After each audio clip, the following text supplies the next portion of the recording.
David, did you know that you shouldn't invest your money in stocks because the stock market is a scam? What? That's not true, Sarah. The stock market is a great way to grow your money over time. I don't know, David. My aunt invested in some stocks and lost all her money. Well, that's because she probably didn't do her research or invest wisely. You can't just blindly invest in any company and expect to make money. But isn't it better to just save your money in a savings account? Saving your money in a savings account is good for short-term goals, but it won't help you build wealth over time. You need to invest your money in stocks in order to make it grow. Okay, but what if the stock market crashes? The stock market has its ups and downs, but historically it has always recovered and continued to grow over time.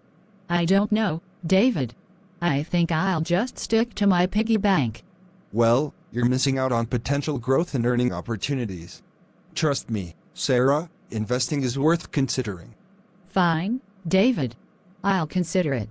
But if I lose all my money, I'm blaming you. Deal. And if you make a fortune, I'll expect a cut.